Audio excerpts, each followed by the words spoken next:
آپ سب کو تحریک پیغام اسلام کی طرف سے حضور علیہ السلام کی 1500 سالہ عید میلاد النبی صلی اللہ تعالیٰ علیہ وسلم کی پرخلوص مبارکباد۔ الحمدللہ رب العالمین والصلاة والسلام علی سید الانبیاء والمرسلین وعلی آلہ واصحابہ اجمعین، اما بعد فاعوذ باللہ من الشیطان الرجیم، بسم اللہ الرحمن الرحیم، ورفعنا لک ذکرک، صدق اللہ العلی العظیم وصدق رسول النبی المدین الامین الکریم۔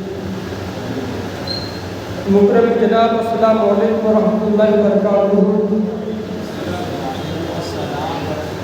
آپ کا علیہ السلام یہ حدیث مبارکہ ہے کہ جس نے میرے اوپر ایک مرتبہ درود پاک پڑھا، اللہ تبارک و تعالیٰ اس پر 10 رحمتیں نازل فرماتا ہے۔ اس حدیث پاک کو ذہن میں رکھتے ہوئے آواز بلند حضور علیہ السلام کی بارگاہ میں عقیدت اور محبت کے ساتھ درود شریف کا نذرانہ پیش کریں۔ بڑے اللہم صلی علی سیدنا و نبینا و شفیعنا و حبیبنا و قریبنا و مولانا محمد صلی اللہ تعالیٰ علیہ وآلہ وسلم۔ مکرم جناب، آج ہم سب یہاں پر موجود ہیں ہفتہ واری اجتماع میں، اور اسی ہفتہ واری اجتماع میں ہم خصوصی طور پر عید میلاد النبی کے متعلق وعظ و نصیحت کرنے کے لیے اور سننے کے لیے یہاں پر حاضر ہوئے ہیں۔ بے شک یہاں پر بیٹھنا اور وعظ و نصیحت کی باتیں سننا ہی ہمارے عشق کی دلیل ہے۔ نہ جانے کتنے لوگ ایسے ہوں گے جو اس مبارک رات کو ضائع کر رہے ہوں گے، لیکن اس فتنوں بھرے دور میں اللہ تبارک و تعالیٰ نے ہم سب کو یہ توفیق بخشی کہ ہم اس کے نبی آخر زمان صلی اللہ تعالیٰ علیہ وسلم کا ذکر خیر کرنے کے لیے اور سننے کے لیے یہاں پر موجود ہیں۔ یہ اللہ تبارک و تعالیٰ کا بہت بڑا فضل ہے، بہت بڑا کرم ہے۔ اللہ تبارک و تعالیٰ ہم سب کو ہمیشہ ہمیشہ حضور علیہ السلام کی محبت میں زندہ رکھے اور موت بھی حضور علیہ السلام کی محبت میں عطا فرمائے۔ آج ذرا کسی مصروفیت کی وجہ سے بھی چلا گیا تھا، بہت زیادہ تھکان ہے، لیکن مناسب بھائی کا حکم تھا تو اس حکم کو پورا کرنا تھا۔ تو یہاں پر میں آپ کے سامنے موجود ہوں۔ بہت لمبی تقریر یا بیان کرنے کا مقصد نہیں ہے، مقصد صرف اتنا ہے کہ مختصر بات کی جائے، اور وہ مختصر بات ایسی ہو جو کہ ہمارے دلوں میں پیوست ہو جائے، اور اتنی پیوست ہو کہ اس کے ذریعے سے ہمارے دل میں حضور علیہ السلام کی محبت کے گل جو ہے وہ کھل جائے۔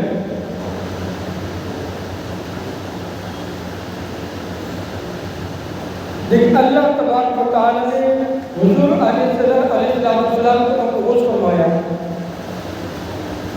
اللہ تبارک و تعالیٰ ہی ہم سب کا خالق ہے، ہم سب کو پیدا کرنے والا ہے، ہم سب کو روزی دینے والا ہے، اور ہمارے تمام معاملات اللہ تبارک و تعالیٰ کے سپرد ہے۔ وہی ہمیں رزق دینے والا ہے، اور وہی ہماری زندگی کے لیے اسباب پیدا کرنے والا ہے۔ اگر بغور سنیں گے تو انشاءاللہ سننے میں لطف بھی آئے گا، اور انشاءاللہ آنے والی زندگی میں یہ چیزیں کام بھی آئیں گی آپ کو۔ تو تھوڑا سا چند لمحوں کے لیے آپ کی توجہ کا متمنی ہوں کہ آپ اپنی توجہ سے مجھے نوازیں، تاکہ کچھ اچھی بات کہی جا سکتی ہے اور اچھی بات کہنے کا اثر ہو سکے۔ اللہ تبارک و تعالیٰ قادر مطلق ہے، ہر چیز پر قادر ہے، اور اسی نے ہمیں پیدا فرمایا اور ہماری ہدایت کے لیے انبیاء علیہ السلام کو مبعوث فرمایا۔ اللہ تبارک و تعالیٰ کے لیے کوئی بھی چیز ناممکن نہیں، کوئی بھی چیز ناممکن نہیں۔ وہ چاہتا کہ جس طریقے سے اس نے ہمیں دیگر نعمتوں سے سرفراز کیا ہے، طرح طرح کی نعمتیں عطا فرمائی ہیں، ہمیں آنکھیں دیے، کان دیے، ناک دیے، دانت دیے، جسم کے مختلف اعضاء دیے ہیں، ہوا دی ہے، پانی دیا ہے، رزق دیا ہے۔ تو ان تمام نعمتوں کے ساتھ ساتھ اللہ تبارک و تعالیٰ بذات ہم کو ہدایت بھی عطا فرما سکتا تھا۔ ہدایت ہونے کے لیے بھی اسے کسی طریقے کے سبب کی اسباب کی ضرورت نہیں تھی۔ اگر ہم غور و فکر کریں تو اللہ تبارک و تعالیٰ نے جتنی بھی نعمتوں سے نوازا ہے،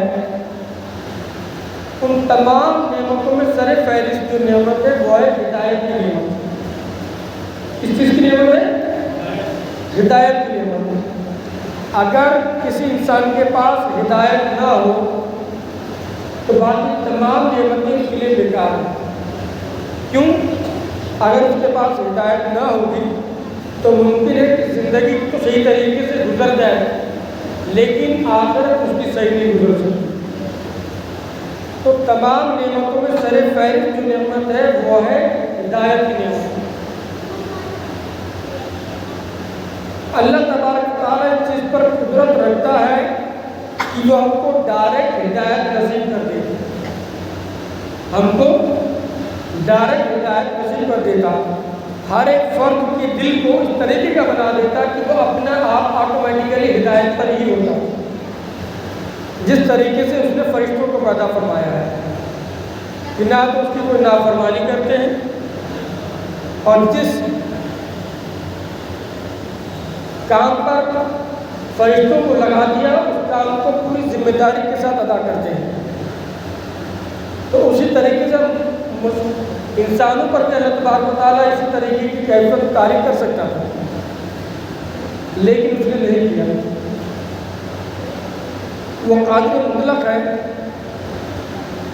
اس کو کسی چیز کے اپروول کی ضرورت نہیں، اس کو کسی کی اجازت کی ضرورت نہیں، کوئی ایڈمنسٹریٹو پروسیس پورا نہیں کرنا کہ فائل چلانی پڑے گی کسی کام کو کرنے کے لیے یا کسی کی اجازت لینی پڑے گی، ایسا کوئی معاملہ اللہ تبارک و تعالیٰ کے ساتھ نہیں ہے۔ اور ہمیشہ جو قادر ہوتا ہے وہ اونچے مقام پر ہوتا ہے اور جو لینے والا ہوتا ہے وہ نیچے مقام پر ہوتا ہے۔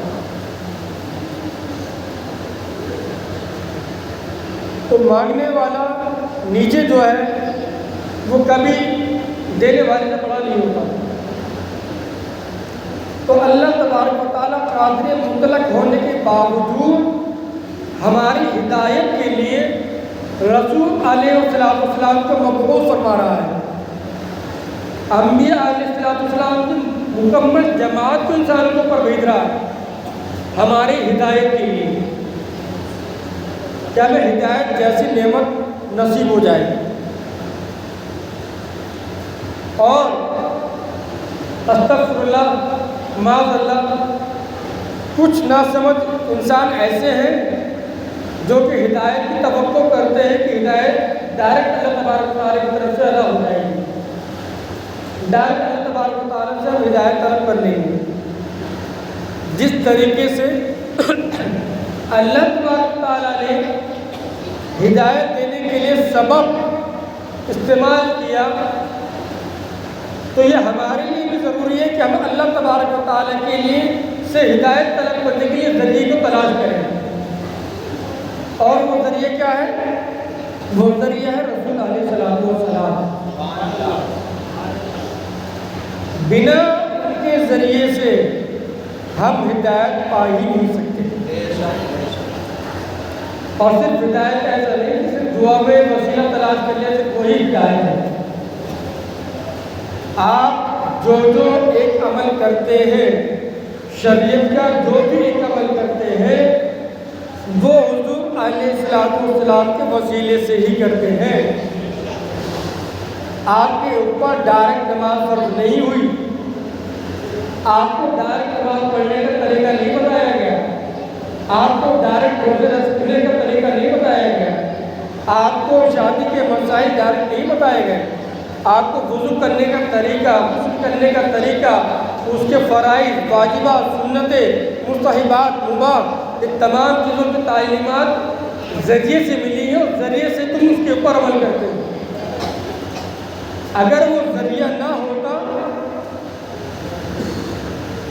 جو لوگ اس ذریعے کو نہیں مانتے آج وہ برباد ہو رہے ہیں۔ جو لوگ ہدایت کے لیے اس ذریعے کا انکار کرتے ہیں، جو لوگ یہ توقع کرتے ہیں کہ ان کو ہدایت مل جائے گی بنا رسول علیہ السلام کے، تو آپ اور میں یہ اچھی طریقے سے سمجھتے ہیں کہ وہ تمام لوگ گمراہ الدین ہیں۔ مختلف قومیں ہیں جو ایمانداری سے اپنے کام انجام دیتی، لیکن حضور علیہ السلام کو اگر وہ رسول تسلیم نہیں کرتے تو وہ ایمان والے نہیں ہو سکتے،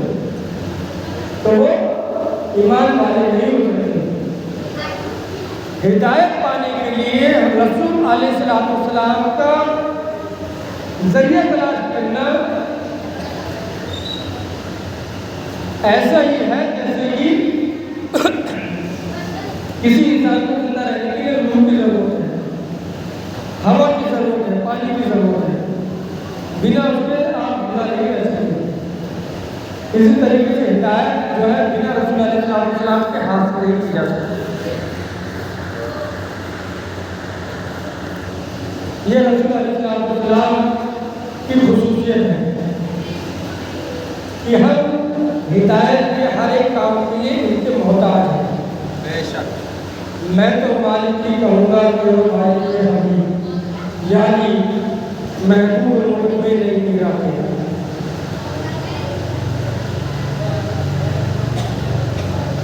تو سب سے پہلے اس چیز کو اپنے ذہن میں بٹھا لیجیے گا کہ رسول علیہ السلام کی ذات مبارکہ ہمارے لیے کتنی زیادہ اہم ہے۔ دین کا کوئی بھی حکم اگر کسی بھی حکم سے حضور علیہ السلام کو جدا کرنے کی کوشش کرو گے تو وہ حکم ہی ختم ہو جائے گا۔ اگر نماز ہے، نماز اللہ تبارک و تعالیٰ کے لیے پڑھتے ہو، لیکن اگر رسول علیہ السلام کو جدا کرنے کی کوشش کرو گے تو نماز کا طریقہ کہاں سے لے کر آؤ گے؟ نماز پڑھنے کا طریقہ کہاں سے لے کر آؤ گے؟ طریقہ وہی تو اپنا رسول علیہ السلام نے بتایا ہے، اسی کے اوپر تو عمل کرو گے۔ یعنی رسول علیہ السلام کا نماز سے جدا نہیں کر سکتے، نہ روزے سے جدا کر سکتے، نہ حج سے جدا کر سکتے، نہ کلمہ توحید سے جدا کر سکتے۔ اسی دین کے کسی بھی رکن سے آپ رسول علیہ السلام کو جدا کر ہی نہیں سکتے، اور اگر جدا کرنے کی کوشش کریں گے تو یہ سمجھیے گا کہ پھر آپ مسلمان ہو نہیں سکتے، خدا کو ماننے والا ہر کسی مسلمان ہو نہیں سکتا۔ یعنی صرف جو خدا کو مانتا ہو وہ مسلمان نہیں ہو سکتا۔ مسلمان ہونے کے لیے کلمہ طیبہ پورا ہی تسلیم کرنا پڑے گا، کلمہ شہادت پورا ہی کرنا پڑے گا، اشہد ان لا الہ الا اللہ و اشہد ان محمدًا عبدہ و رسولہ۔ اگر کلمے کا آدھا حصہ آپ چھوڑتے تو پھر مسلمان ہو ہی نہیں سکتے۔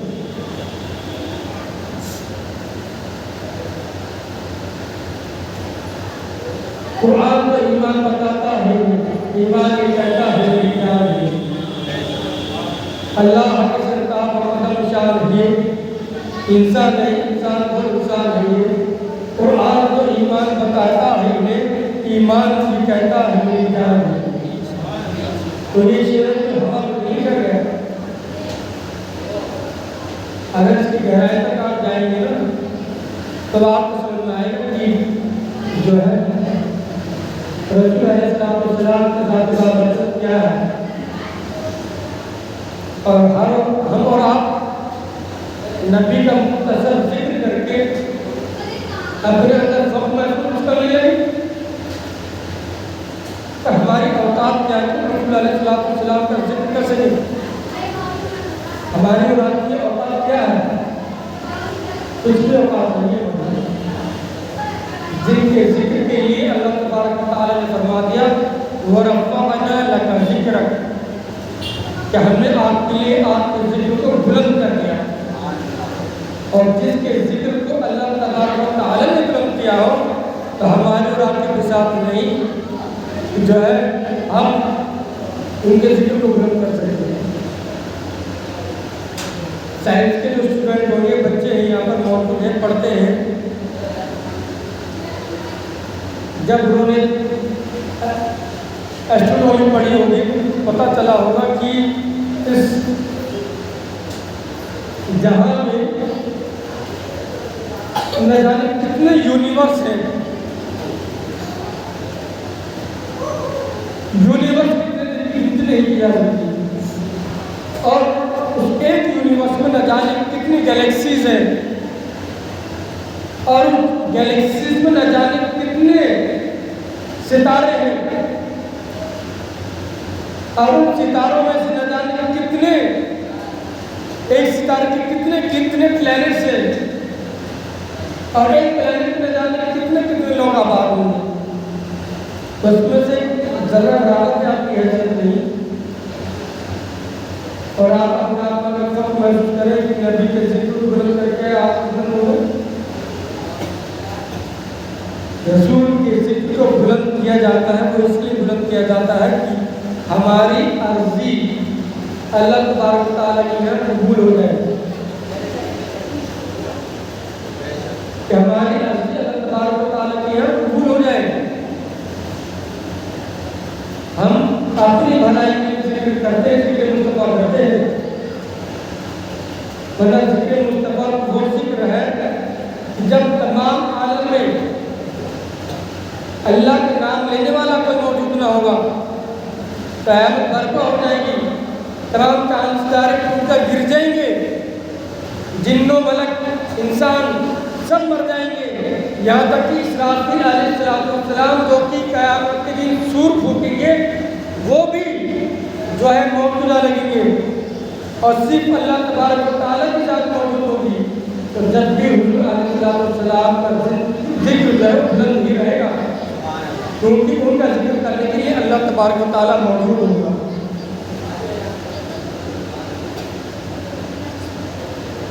ہم تو ذکر اس لیے کرتے ہیں تاکہ ہم ذکر کر کے اللہ تبارک و تعالیٰ سے حضور علیہ السلام کا صدقہ طلب کر سکیں، ان کا صدقہ مانگ سکیں۔ تیرے ٹکڑوں پہ پڑے پلے غیر کی بھوکت کرتا ہے، جب کوئی مانگنے والا سائل آتا ہے، کوئی بھکاری آتا ہے، کوئی سائل آتا ہے، اس کے خود ضرورت ہوتی ہے، اور وہ سرمایہ دار سے کہتا ہے کہ اللہ تبارک و تعالیٰ تجھے اور تیرے بچوں کو خوب نواز ہوتا ہے۔ تو اس کے پاس کچھ نہیں ہوتا ہے، لیکن وہ سرمایہ دار سے کہتا ہے کہ تیرے بچے کو اللہ تبارک و تعالیٰ نواز دے۔ کیوں؟ کیونکہ تمہارے دعا سے خوش ہو کر کے سرمایہ دار تمہارے جھولے میں کچھ ڈالتے ہیں۔ تو وہی حال درود پاک کا ہے اور ذکر مصطفیٰ کا ہے کہ جب ہم ذکر مصطفیٰ کرتے ہیں تو ذکر مصطفیٰ کر کے اللہ تبارک و تعالیٰ ہماری جھولیاں بھر دیتا ہے۔ اور یہ بات تسلیم شدہ ہے، اس چیز کے لیے آپ خود پریکٹیکل کیجیے گا۔ آپ کو کوئی بھی پریشانی ہو، کسی بھی طریقے کی کوئی بھی پریشانی ہو، اے سے لے کے زیڈ تک، چاہے ذاتی پریشانی ہو، معاشرتی پریشانی ہو، کسی بھی طریقے کی کوئی بھی پریشانی ہو، آپ سچی نیت کے ساتھ اپنی پریشانی کو ذہن میں رکھتے ہوئے درود پاک کا ورد شروع کر دیجیے گا. چلتے پھرتے اٹھتے بیٹھتے درود پاک پڑھنا شروع کر دیجیے گا. گارنٹی کے ساتھ کہتا ہوں کہ آپ کی پریشانی اس طریقے سے آپ سے دور ہوگی، اس طریقے سے دور ہوگی کہ آپ کے وہم و گمان میں بھی نہیں ہوگا کہ اس طریقے سے بھی میری پریشانی دور ہو سکتی ہے. آپ کے وہم و گمان میں بھی نہیں ہوگا. اور اللہ تبارک و تعالیٰ کو آپ کو ایسے نوازے گا کہ آپ خود تعجب میں پڑ جائیں گے کہ اللہ تبارک و تعالیٰ نے مجھے کس طریقے سے عطا فرما دیا. اس بات کو ہلکے میں مت لیجیے گا. افسوس کے ساتھ یہ چیزیں ہم بہت سنتے ہیں، لیکن آج میں آپ کو چیلنج دیتا ہوں، یہاں سے بیٹھ کر کے منبر رسول سے بیٹھ کر کے چیلنج دیتا ہوں، آپ کو کسی بھی طرح کی کوئی بھی پریشانی ہو، آپ آج ہی اپنے ذہن میں اس چیز کو لے کر کے درود پاک کا ورد شروع کر دیجیے گا. چند دنوں میں آپ پریشانی دور ہو جائے تو کہیے گا. نیت کریں گے، انشاءاللہ کریں گے. اور صرف ایسا نہیں کہ صرف ایک پریشانی کے لیے ایک بار تفصیل پڑا جائے گا. اگر آپ کو 10 پریشانیاں ہیں اور یا پھر 100 پریشانیاں ہیں یا 1000 پریشانیاں ہیں، 1000 پریشانیوں کو ایک ساتھ ذہن میں لے کر کے آپ درود پاک کا ورد کیجیے گا. انشاءاللہ عز و جل اللہ تبارک و تعالیٰ کی ذات سے امید ہے کہ اللہ تبارک و تعالیٰ آپ کے 1000 پریشانیاں دور کرے گا اور ایک ساتھ دور کرے گا. ایک عمل اور میں آپ کو بتاؤں گا. جب اس عمل کو ضرور آپ سن کر کے جائیے گا. اور وہ عمل ایسا ہے کہ جب آپ عمل کریں گے تو واقعی آپ کا ظاہر اور باطن دونوں سدھرنا شروع ہو جائے گا. اس کا بھی سن کے جائیے گا. عید میلاد النبی صلی اللہ تعالیٰ علیہ وسلم اکثر و بیشتر اس کے اوپر کئی بار اعتراضات کیے جاتے ہیں. مختلف لوگ مختلف طریقے سے اعتراضات کرتے ہیں، تو آپ کو اعتراضات میں پڑھنے کی ضرورت نہیں ہے. پہلی بات یہ سمجھ لیجیے گا، اپنے ذہن میں ڈال لیجیے گا کہ جو اعتراض کر رہا ہے تو وہ آپ کی بات سے قائل ہونے والا نہیں ہے. جو اعتراض کر رہا ہے اگر ہم عقیدہ نہیں ہے تو وہ آپ کی بات سے قائل ہونے والا نہیں ہے. اگر آپ کا ہم عقیدہ ہے اور اس کے دل میں کس نے وسوسہ ڈال دیا ہے تو وہ تو آپ کی بات سے قائل ہو سکتا ہے. لیکن اگر جو بد عقیدہ ہے، جو آپ کا عقیدہ کا ہم آپ کا ہم قائل نہیں ہے، تو وہ آپ کی بات کو قائل نہیں ہوگا آپ کی بات کا. کیوں؟ اور آج کی تاریخ میں جو اعتراضات کیے جاتے ہیں یا بحث مباحثہ کیا جاتا ہے، وہ بحث مباحثہ بیسیکلی ایک دوسرے کی علم کو پرکھنے کے لیے کیا جاتا ہے. کس کو کتنا علم ہے. بحث مباحثہ میں آپ کے لیے اس لیے نہیں ہوتا کہ اگر یہ مجھے قائل کر دے گا تو میں اس کی بات کو ماننا شروع کروں گا،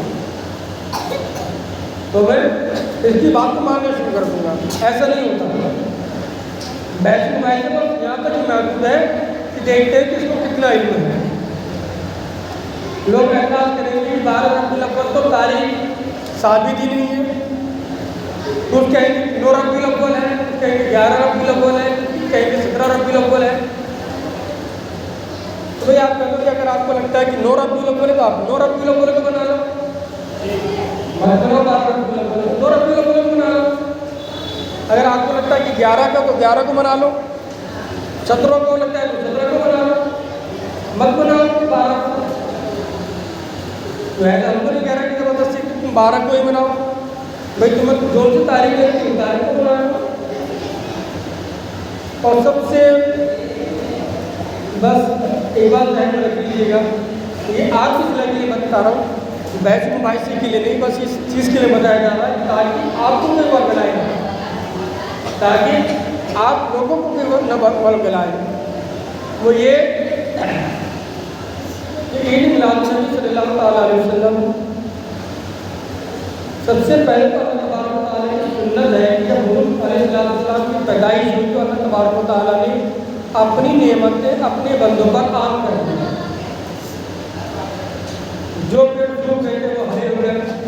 پھلدار ہوئے، جو بھیڑ بکریوں نے دودھ دینا بند کر دیا تھا ان کے تھن دودھ سے بھر گئے، جو ندیاں سوکھ گئی تھیں ان ندیوں میں پانی جاری ہو گیا، جو کنویں سوکھ گئے تھے ان میں پانی آ گیا۔ یہاں تک کہ عرب کا دستور تھا کہ بیٹیوں کو زندہ دفن کر دیا جاتا تھا، تو جس سال حضور علیہ السلام کی پیدائش ہوئی اس سال مکہ المکرمہ میں کوئی لڑکی پیدا ہی نہیں ہوئی جس کو زندہ دفن کیا جاتا تھا۔ تو اللہ تبارک و تعالیٰ نے تو اپنے آپ نعمتیں عام کرنا شروع کیا۔ سب سے پہلے تو اللہ تبارک و تعالیٰ کی سنت ہے حضور علیہ السلام کی ولادت پر خوشی منانا اور جو ہے اس میں اپنی نعمتوں کو بندوں پر عام کرنا۔ تو اللہ تعالیٰ نے جتنی استطاعت آپ کو دی ہوئی اس کی استطاعت کے ساتھ آپ بندوں پر نعمتیں لٹائیں۔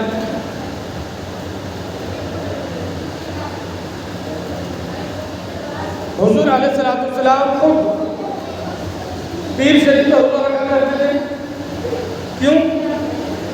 کیونکہ حضور علیہ السلام نے خود فرمایا کہ میری ولادت ہوئی تھی اس وجہ سے میں اس دن کا روزہ رکھا کرتا ہوں، شکر علیہ وسلم۔ حضور علیہ السلام سے بھی ظاہر ہے۔ اور صحابہ کرام رضوان اللہ تعالیٰ علیہ مجمعین کی اگر بات کریں، لوگ اعتراض کرتے ہیں کہ صحابہ کرام رضوان اللہ تعالیٰ علیہ مجمعین نے میلاد کب منایا؟ تو میرے عزیز دوستوں اور بھائیوں، صحابہ کرام رضوان اللہ تعالیٰ علیہ مجمعین کی ذات مبارکہ کو وہ ذات تھی، وہ جماعت تھی جو کہ کبھی میلاد سے باہر ہوئے ہی نہیں، جو کہ کبھی میلاد سے باہر ہوئے ہی نہیں۔ بھائی چاہے 2 صحابی بیٹھے ہوں، چاہے 4 صحابی بیٹھے ہوں، چاہے 10 صحابی بیٹھے ہوں، ذکر کس کا ہوتا تھا؟ ذکر کس کا ہوتا تھا؟ ذکر مصطفیٰ ہوتا ہے، نہیں ہوتا نا؟ حضور کی سنتیں بیان ہوتی تھی، حضور کے حدیثیں بیان ہوتی تھی، کلام الہی بیان ہوتا تھا، قرآن شریف کے احکامات بیان ہوا کرتے تھے۔ تو میلاد یہی تو میلاد ہے، اور اس سے باہر ہے تو میلاد ہے۔ بھائی اصحاب کرام کی برابری جو ہے ہم کر ہی نہیں سکتے، وہ تو ہمیشہ میلاد میں رہتے تھے، باہر ہے جب بھی میلاد میں ہے، مسجد میں جب بھی میلاد میں ہے، گھر میں تو جب بھی میلاد میں ہے، سوتے بیٹھتے اٹھتے لیٹتے حضور علیہ السلام کا ہی ذکر ہوا کرتا تھا، تو وہ تو کہیں میلاد سے باہر ہوئے ہی نہیں۔ اب کی بات تھوڑی کہ ہم جیسے جو ہے بد اخلاق لوگ ہیں، ہم جیسے کیا ہے کہ بدترین لوگ تھوڑی تھے نعوذ باللہ، کہ جن کو میلاد کرنے کے لیے اسپیشلی دعوت دی جاتی تھی، اسپیشلی فون کیے جاتے تھے کہ میلاد شریف کی محفل ہو رہی تھی، تشریف لے کر آ جاؤ۔ ایسے تھوڑی ہوا کرتے تھے کہ مطلب مقرر صاحب کو 10-10 20-20 ہزار 50-50 ہزار کے نذرانہ دینا پڑتا تھا کہ آپ آ جائیے گا حضور کا میلاد پڑھ دیجیے گا۔ ایسی جماعت تھوڑی تھی وہ کہ اسپیشلی گاڑی بھیجی جا رہی ہے کہ آپ گاڑی سے تشریف لے کر آ جائیے گا، جانا آنے کا کرایہ دیا جا رہا ہے، اس طریقے کی جماعت تھوڑی تھی۔ ان کا تو سونا اٹھنا بیٹھنا جاگنا سب میلاد ہی میلاد تھا، تو ان کی تو برابری ہم کر ہی نہیں سکتے۔ جتنا میلاد انہوں نے پڑھا ہے تو شاید ہی کوئی جماعت ایسی آئی ہو کہ جس نے اتنا میلاد حضور علیہ السلام کا پڑھا ہو۔ اور آپ اس بات کو کیا کم جانتے ہیں کہ حضور علیہ السلام کے اٹھتے بیٹھتے کی ایک ایک چیز کو صحابہ کرام نے محفوظ کر لیا۔ بھائی آپ اپنے بارے میں آج صبح سے لے کے شام تک آپ نے کیا کیا عمل کیا، آپ اپنے بارے میں اس چیز کو نہیں بتا سکتے۔ آپ یا میں اپنے بارے میں صبح سے شام تک کے اٹھتے بیٹھتے جاگتے ہم اپنے بارے میں کوئی چیز نہیں بتا سکتے کہ ہم نے کیا کیا اپنے منہ سے کہا، کس سے ملے، کیسے اٹھے، کیسے بیٹھے، کہاں گئے، کیسے گئے، ہم اپنے بارے میں نہیں بتا سکتے۔ اور قربان چاہیے اس جماعت کے اوپر جس نے حضور علیہ السلام کی ایک ایک ادا کو محفوظ کر لیا ہماری ہدایت کے لیے۔ اور آپ ان کے اوپر اعتراض کریں کہ صحابہ نے میلاد کب منایا، صحابہ نے میلاد کب منایا؟ یہ دلیل ایسی ہے کہ اس دلیل کے سامنے کوئی ٹک نہیں سکتا۔ صحابہ کرام رضوان اللہ تعالیٰ علیہم اجمعین کے اوپر نعوذ باللہ تہمت نہیں لگا سکتا کہ جنہوں نے کب میلاد پڑھا، تو وہ تو ہر وقت میلاد منایا کرتے تھے۔ اور عید میلاد النبی ہم اہل سنت والجماعت کے لوگ نہ تو اس کو فرض قرار دیتے ہیں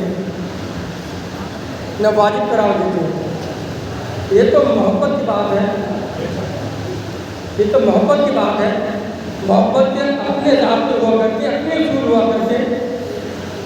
محبت میں تو جو ہے پریشانی بھی جو ہے نعمت رکھتی ہے، عاشق کو معشوق کا انتظار کرنا بھی نعمت معلوم ہوتی ہے کہ اسے عاشق کا جو ہے اپنے معشوق کا جو انتظار کرنا نصیب ہو رہا ہے۔ تو عشق کے لیے دلیلوں کی ضرورت نہیں ہوا کرتی۔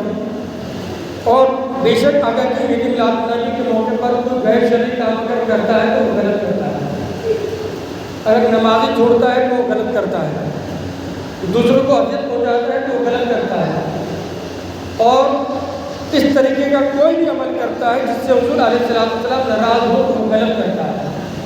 اور ہم اہل سنت والجماعت کے لوگ ایسے لوگوں کو پسند نہیں کرتے، اور ایسے لوگوں کو بالکل بھی پسند نہیں کرتے۔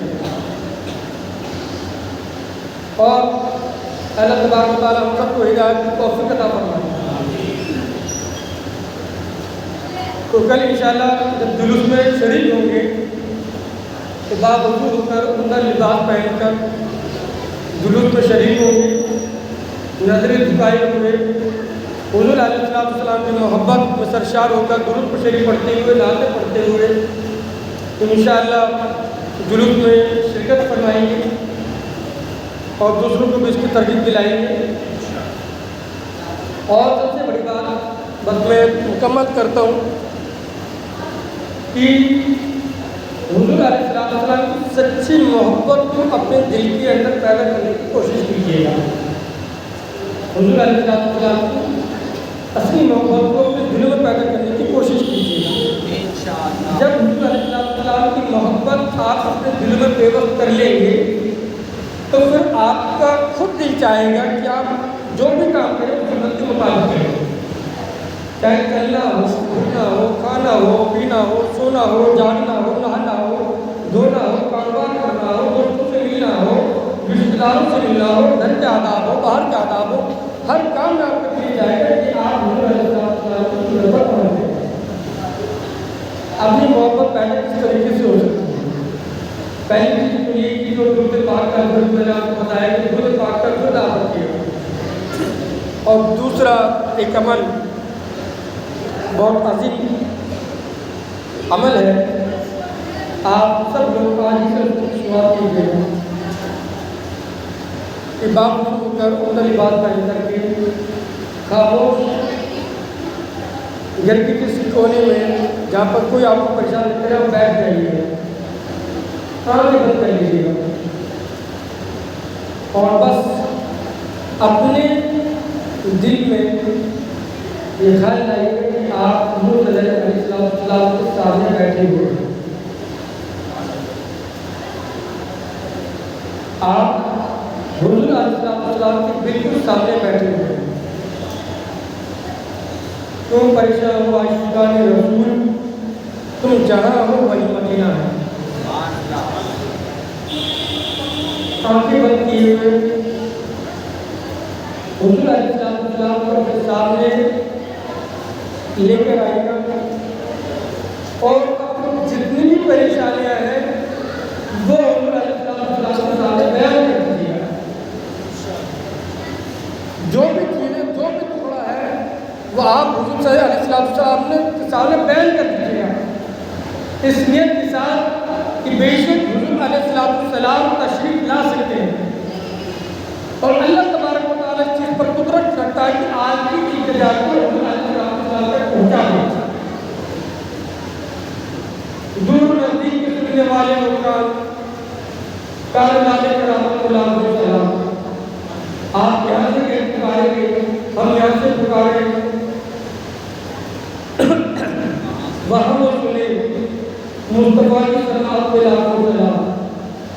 ہم یہاں سے پکارے وہاں آپ کے لاکھوں سلام.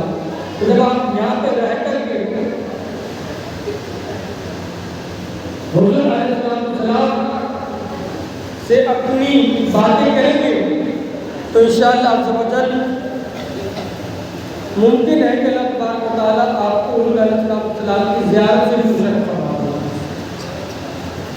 شیخ عبدالحق محمد دہلوی رحمۃ اللہ تعالیٰ علیہ جو کہ حدیث کے بہت بڑے شیخ الحدیث رہے اور ہر ماننے والا بات کو مانتا ہے، چاہے وہ اپنے آپ کو دیوبندی کہتا ہو چاہے وہابی کہتا ہو، لیکن ہندو پاک کے لوگ ہر کوئی عقیدے کا لوگ ان کو اپنا امام سمجھتا ہے. تو مدینہ منورہ میں الحمدللہ حضور علیہ السلام کے روزے پر حاضر ہوا کرتے تھے. تو جب انہیں حکم ہوا یہاں آنے کا تو انہوں نے یہ عرض رکھی کہ جو ہے میں آپ کے آستانے میں چھوڑ کر کے نہیں جانا چاہتا، آپ کی زیارت سے محروم نہیں ہونا چاہتا. تو حضور علیہ السلام نے ان کو یہ چیز عطا کی کہ تم کو ہندوستان میں بھی زیارت عطا ہوگی انشاءاللہ. اور وہ الحمدللہ حضور علیہ السلام کی زیارت ہندوستان میں بھی کیا کرتے ہیں.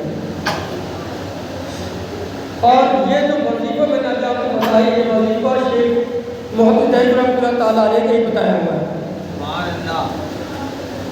تو آپ اس چیز کو کریں گے انشاءاللہ.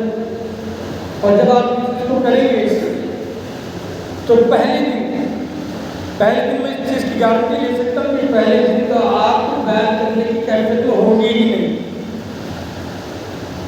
پہلے دن آپ کو بیان کرنے کی کیفیت تو ہوگی ہی نہیں. الحمدللہ مدینہ منورہ کی حاضری کا جب سے حاصل ہوا، جانے سے پہلے یہاں سے جاتا ہوا آدمی جو ہے بہت کچھ سیکھ کے جاتا ہے کہ اس طریقے سے کہوں گا، اس طریقے عرضی کروں گا، یہ دعا پڑھوں گا، وہ دعا پڑھوں گا، اس طریقے سے سلامت کروں گا. لیکن جب حاضری ہوتی ہے روضہ رسول پر تو میں بتاؤں کہ مطلب صرف پہلی مرتبہ تو یہ حال ہوتا ہے کہ درود شریف کے علاوہ کی دوسری چیز زبان پر آتی ہی نہیں. گوشت و کرم سب مفلوج ہوئے.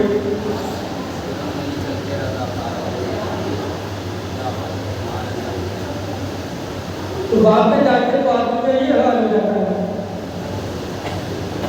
تو آپ حضور علیہ السلام نے اپنے سامنے اپنے عارضے پیش کیجیے. اور آج میں آپ کو ویسے بہت آبر تک آتا ہے. تو جب صبح بہار کا وقت آئے، صبح ساجد توقع تو اس وقت سلامی پڑے گا اور 2-4 منٹ 5 منٹ یہ عمل کر کے دیکھیے گا. انشاءاللہ یہ کریں گے تو جو ہے بہت سرور ملے گا، بہت مزہ آئے گا. اللہ تبارک و تعالیٰ ہمیں اس کی مسرت نصیب فرمائے. اور ایک دن آپ نبی کو واقعی طور پر جو ہے توفیق عطا فرمائے. حضور علیہ السلام کی سنت مبارکہ پر ان کی شریعت مطہرہ پر صحیح طریقے سے بن کر ان کو توفیق عطا فرمائے. ان کے اسوہ حسنہ پر ہمیں صحیح طریقے سے عمل کرنے کی توفیق عطا فرمائے. اور کہنے سننے میں جو غلطیاں بتائیں انہیں اللہ تبارک و تعالیٰ کو معاف عطا فرمائے. اور بس آخر بس یہی کہوں گا کہ بس ایمان کی جان ہے وہ حضور علیہ السلام کی محبت ہے. جس کے دل میں حضور علیہ السلام کی محبت پیدا ہو گئی اس نے ایمان کی لذت کو اس کی قربت کو پائی ہے. اور جس کے دل میں محبت پیدا ہوئی وہ کتنی ہی نمازیں پڑھتا رہے وہ اس کا ایمان جو ہے زبان سے نیچے نہیں ہوگا. اللہ تبارک و تعالیٰ کہنے سے زیادہ عمل کرنے کی توفیق عطا فرمائے. حضور علیہ السلام کا صدقہ عطا فرمائے اور مبارک دن کی تمام برکتیں اور سعادت عطا فرمائے. وآخر دعوانا الحمدللہ رب العالمین. السلام علیکم ورحمۃ اللہ وبرکاتہ.